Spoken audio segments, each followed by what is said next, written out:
Oke, bahasan hari ini adalah tentang gerak lurus beraturan. Setelah kita mengerti konsep dari jarak dan perpindahan di pertemuan lalu, maka berikutnya adalah pembahasan gerak lurus beraturan atau biasa disingkat GLB. Oke. Nah, pertama kita akan pelajari perbedaan konsep kelajuan dan kecepatan. Nah, yang pertama kecepatan, ya, perpindahan ditempuh tiap satu waktu. Maka rumusnya perpindahan bagi waktu. Sedangkan kelajuan adalah jarak yang ditempuh tiap satu waktu, berarti jarak per waktu. Jadi kelajuan dan kecepatan itu sama ya, tetapi kecepatan itu adalah ambil perpindahannya yang dibagi waktu, kalau kelajuannya ambil jarak yang dibagi waktu. Oke, lalu ada lagi kecepatan rata-rata, perubahan posisi tiap selang waktu. Nah, jadi kalau kecepatan rata-rata itu ambil posisi akhir kurang posisi awal per waktu terakhir kurang waktu awal, ya, perubahan posisi per selang waktu untuk mencari rata-rata. Oke. Ya, jadi posisi di sini dilambangkan X. Jadi kalau X2 itu melambangkan posisi kedua atau posisi akhir, X1 melambangkan posisi pertama atau posisi awal. Jadi T2 adalah waktu di saat posisinya X2. T1 adalah waktu awal di saat posisinya X1. Ya. Nah, oke. Jadi dia sekali lagi kecepatan rata-rata perubahan posisi per selang waktu, ya. Lambangnya V terus ada garis di atas. Ini melambangkan rata-rata.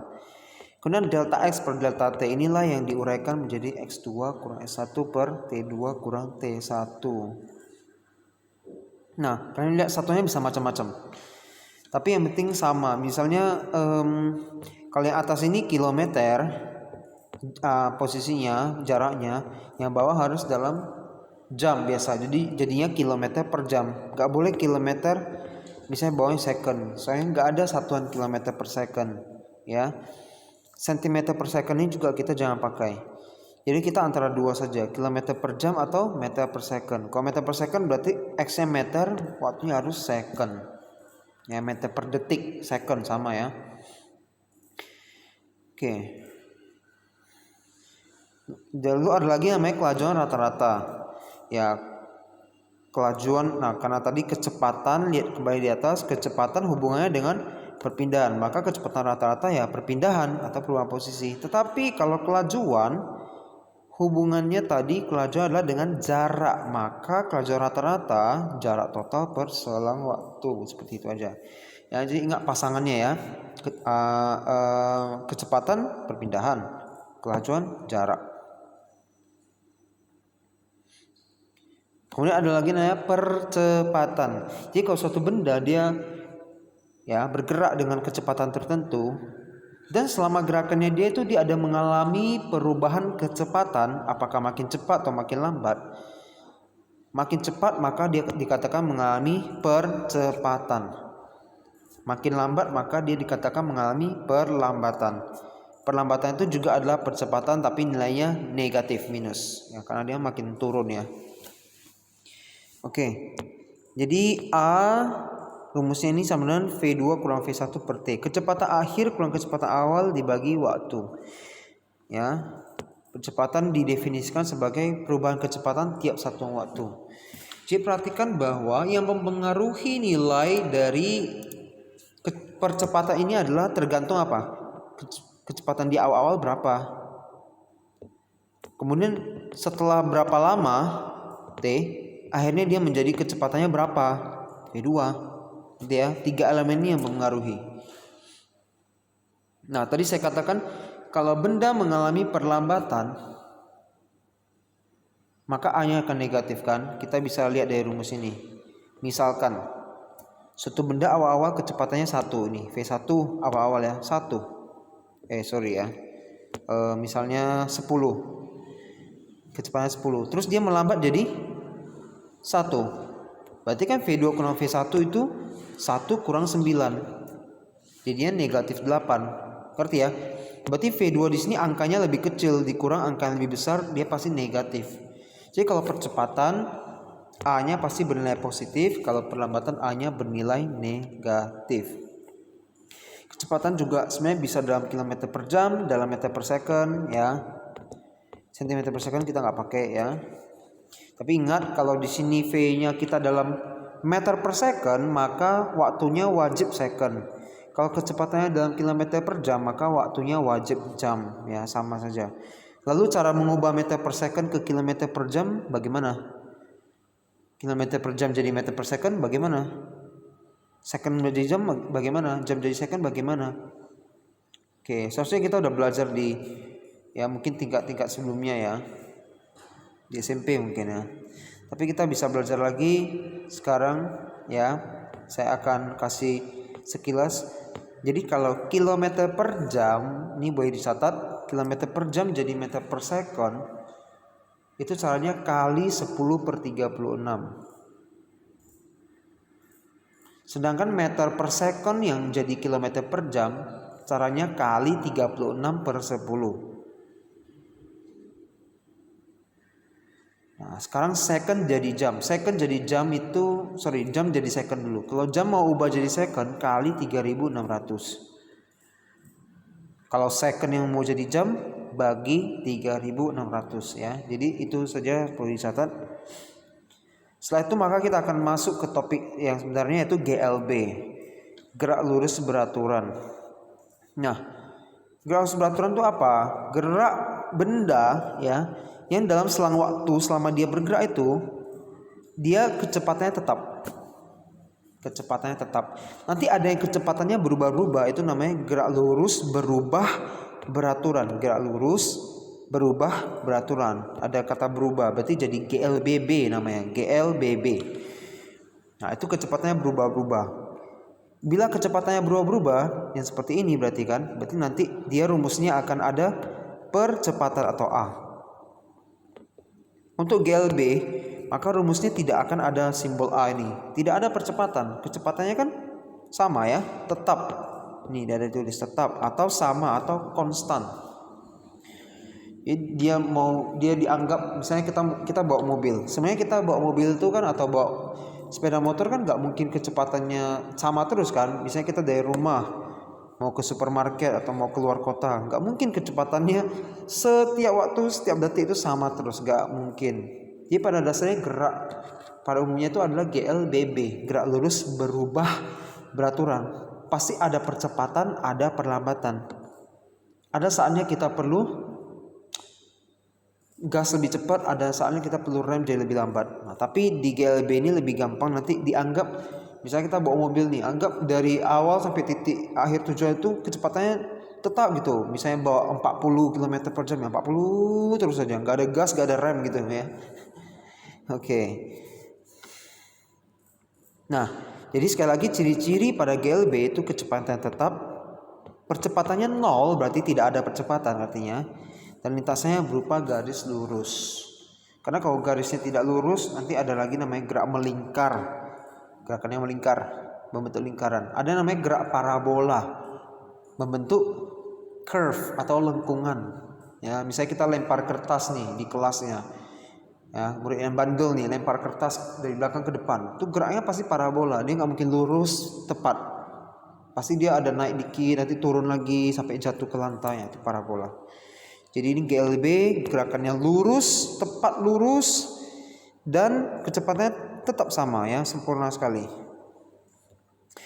Rumusnya S sama dengan V kali T. Harusnya udah pernah belajar sebelumnya di SMP. Jarak sama dengan kecepatan kali waktu.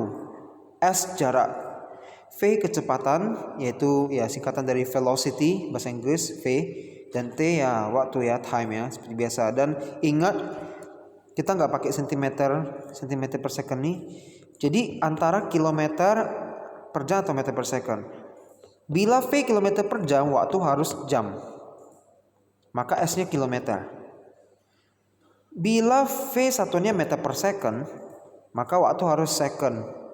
Maka satuan jaraknya S-nya ini meter.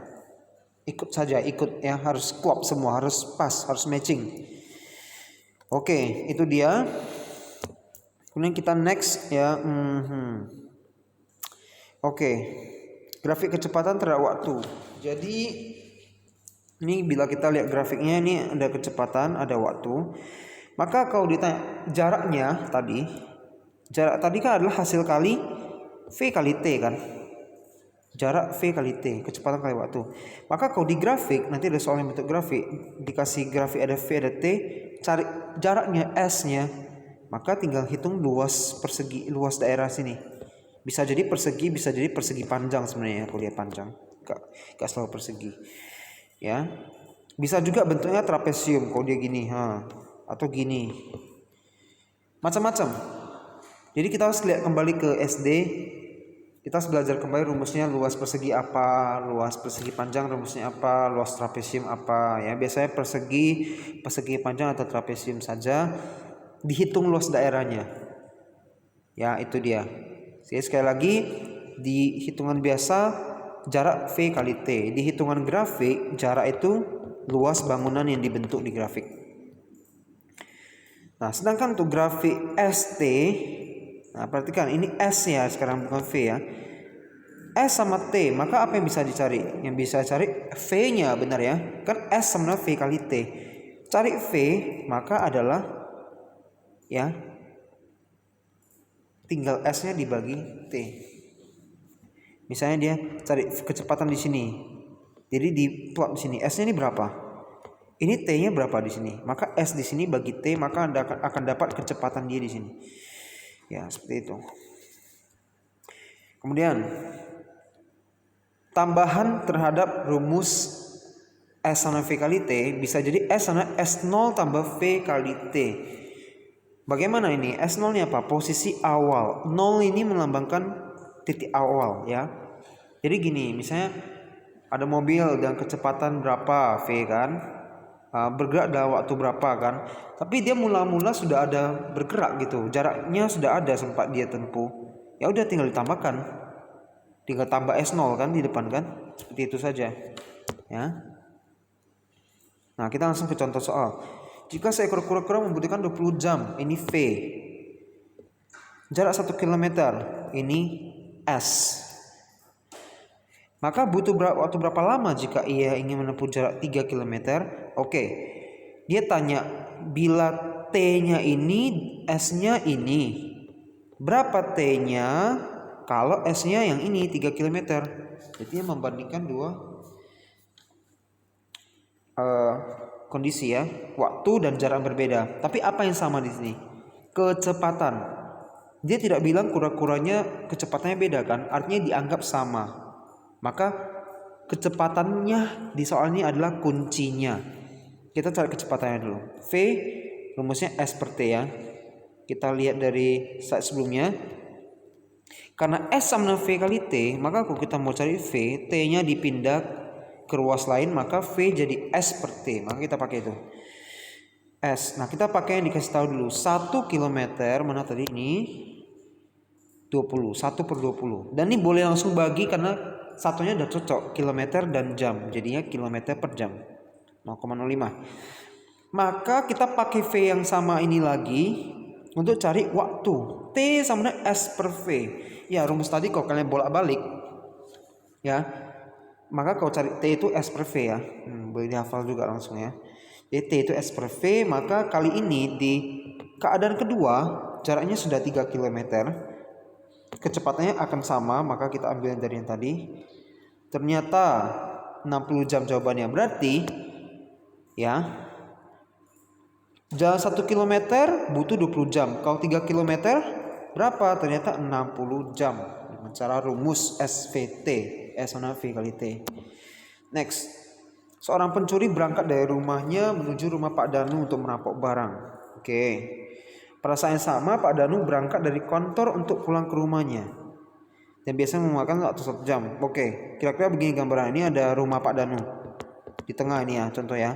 Pencuri dari sini berangkat, sap, mau ke rumahnya. Pak Danu juga berangkat, sap, ke rumahnya. Cuma ya di saat yang sama berangkatnya. Ya di saat yang sama. Pak Danu biasanya butuh waktu 1 jam untuk sampai rumah. Kalau pencuri berapa? Gak dikasih tahu ya. Tapi dikasih apa? Kecepatan mobil Pak Danu 7 km per jam. Kecepatan ini terpotong ya. Kecepatan mobil pencuri ya 4 km per jam. Pencuri ya. Pak Danu berarti lebih cepat dia pulangnya. Dia mobilnya kecepatannya lebih kencang ya. Pencuri lebih lambat, hanya 4. Dengan cara Pak Danu ke kantor ya. Ini benar-benar apa ya, ketimpa ya. Sorry. Ini saya boleh dengan saya ucapkan saja ya. Dengan jarak rumah Pak Danu ke kantor ya, itu 3 km lebih jauh. 3 km lebih jauh dibandingkan rumah pencuri ke kantor. Oke. Maka siapakah yang akan sampai terlebih dahulu ke rumah Pak Danunya? Apakah Pak Danu duluan sampai ke rumah dia atau pencurinya duluan sampai? Nah, sekali lagi ini karena soalnya agak terpotong, saya akan sekali lagi di sini adalah dia ada bilang kuncinya di sini. Jarak rumah Pak Danu ke kantor itu 3 km lebih jauh daripada jarak rumah pencuri ke rumah Pak Danunya. Artinya kita bisa bentuk persamaan. Ya. Jarak rumah Pak Danu dari kantor sama dengan jarak rumah perampok dari plus 3. Sekali lagi, jarak rumah Pak Danu dari kantor jarak rumah dari kantor Pak Danu sama dengan jarak rumah perampok dari rumah Pak Danu, tapi tambah 3. Kenapa? Karena jarak rumah Pak Danu kan tadi 3 km lebih jauh. Benar ya? Jadi kita tambah 3. Baru balance dia, seimbang. Nah, maka kita masukkan rumus. Jarak Pak Danu yang ditempuhnya akan sama dengan kecepatan Pak Danu kali waktu yang Pak Danu butuhkan, yaitu kecepatannya 7 dan biasanya memakan waktu 1 jam kan katanya kan. 7 kali 1 7. Selesai. Kecepatan rumah perampok itu 4 km per jam. Waktunya yang nggak tahu, ditambah 3. Nah, maka kita bisa cari waktu rampok di TR, waktu perampok. 7 ini pindah jadi 4. Oke. Waktu perampok butuh 1 jam. Oke. 1 jam. Ya. Nah, di sini